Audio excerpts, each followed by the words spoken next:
Hi friends, உமாவிரதங்கம் சேனலுக்கு welcome பண்ணுறேங்க. இன்றைக்கி வந்து நம்ம என்ன ரெசிபி பார்க்க போகிறோம்னு பார்த்தீங்கன்னா முளைக்கட்டின பயிரில் சாலடுங்க. உடம்புக்கு ரொம்ப ரொம்ப நல்லதுங்க இந்த சாலடு. நம்ம வந்து பயிர் மட்டும் முளைக்கட்டி ரெடி பண்ணி வச்சிட்டோம்னா இந்த சாலட் செய்கிறது வந்து ரொம்ப ரொம்ப சிம்பிள். எப்படி செய்கிறது அப்படிங்கிறத வீடியோவில் போய் பார்க்கலாங்க. அதுக்கு வந்து நான் பச்சைப்பயிறு 1 கப்பு, கொள்ளு 1 கப் எடுத்திருக்கேங்க. வெந்தயம் மட்டும் அதில் பாதி எடுத்திருக்கேன்.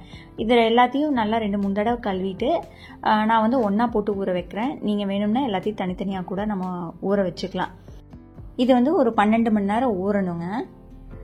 மூடி வச்சிடலாம். இப்போ 12 hours கழிச்சு பார்த்தீங்க அப்படின்னா நல்லா ஊறி வந்துருச்சு. இது தண்ணி எல்லாத்தையும் ஃபஸ்ட்டு வடிச்சிடலாம். வடிச்சிட்டு அதுக்கப்புறம் வந்து எது கம்ஃபர்டபுளோ அதில் வந்து நீங்கள் வந்து முளைக்கட்ட வச்சுக்கோங்க. ஒரு ஹாட் பேக்கில் போட்டு முளைக்கட்டணும் அப்படின்னா குயிக்காக முளை வந்துடும் நமக்கு. நான் வந்து கிளாத் தான் எடுத்துருக்குறேங்க. அது எல்லாத்தையும் நல்லா க்ளோஸ் பண்ணிவிட்டு ஒரு முடிச்சு மாதிரி போட்டுக்கோங்க. இல்லை ரப்பர் பேண்ட் இருந்ததுன்னா ரப்பர் பேண்ட் போட்டு நீங்கள் டைப் பண்ணிக்கோங்க.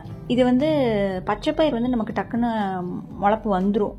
கொள்ளு வந்து கொஞ்சம் டைம் எடுத்துக்கோங்க. ஒரு நாள் நம்ம முளைக்கட்டை விடலாங்க. அதுக்கப்புறம் நம்ம ஓப்பன் பண்ணி பார்க்கலாம் எந்த அளவுக்கு முளைப்பு வந்திருக்குதுன்னு. சப்போஸ் கம்மியாக இருந்ததுன்னா மேற்கொண்டு மறுபடியும் ஒரு நாள் விடலாம். இப்போ இதை வந்து ஒரு தட்டு வச்சு க்ளோஸ் பண்ணிக்கலாங்க. அந்த ஈரப்பதத்துக்கும் கதகதப்புக்கும் ஈஸியாக முளைக்கட்டி வரும்.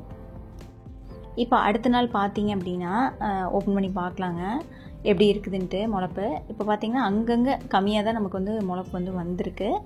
கொள்ளு வந்து எனக்கு கொஞ்சம் பழைய கொள்ளுங்க, அதனாலேயே கூட இருக்கலாம். பொதுவாகவே கொள்ளு வந்து கொஞ்சம் டைம் எடுத்துக்கும். நம்ம வந்து இன்னும் ஒரு நாளே வந்து இந்த மாதிரி துணியில் கட்டி வைப்போம். அப்போ வந்து பச்சைப்பயிரும் இன்னும் நல்லா முளைப்பு வந்துடும். நமக்கு உடம்புக்கும் ரொம்ப ரொம்ப நல்லதுங்க. பாருங்கள் 1-2 வந்திருக்கு.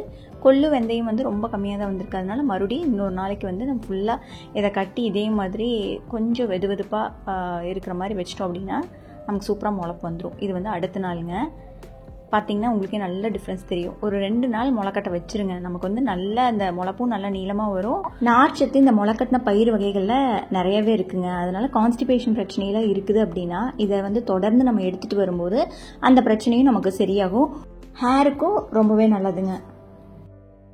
இப்போது இதில் ஒரு கைப்பிடி அளவுக்கு நான் எடுத்திருக்கேன். அது கூட வந்து பொடி பொடியாக கட் பண்ண பெரிய வெங்காயம், தக்காளி கொஞ்சங்க, உப்பு சுவைக்கு தகுந்த மாதிரி, காரத்துக்கு வந்து நம்ம மிளகுத்தூள் வந்து கொஞ்சம் சேர்த்திக்கலாம். எலுமிச்சம்பழ சாறு கொஞ்சம் புளிஞ்சு விட்டுக்கோங்க.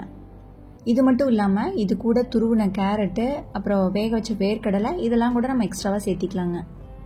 வெயிட் லாஸ் பண்ணணும்னு நினைக்கிறவங்களுக்கு இது வந்து சூப்பரான ரெசிபி. கொஞ்சம் சாப்பிட்டாவே வயிறு நறுமண ஃபீல் நமக்கு கிடச்சிருங்க. ஃபைனலாக பொடி பொடியாக கட் பண்ண மல்லியலை போட்டு சர்வ் பண்ணோம்னா ஸ்ப்ரவுட் சாலட் வந்து ரெடி ஆயிரும். இந்த வீடியோ உங்களுக்கு உபயோகமாக இருந்திருக்கும் நம்புறேங்க. பிடிச்சிருந்தா வீடியோக்கு ஒரு லைக் கொடுங்க. ஃப்ரெண்ட்ஸ் அண்ட் ஃபேமிலி கூட ஷேர் பண்ணுங்கள். நீங்கள் இது வரைக்கும் உமாவிரதங்கம் சேனல் சப்ஸ்கிரைப் பண்ணாமல் இருந்தீங்கன்னா சப்ஸ்கிரைப் பண்ணிக்கோங்க. தேங்க்யூ.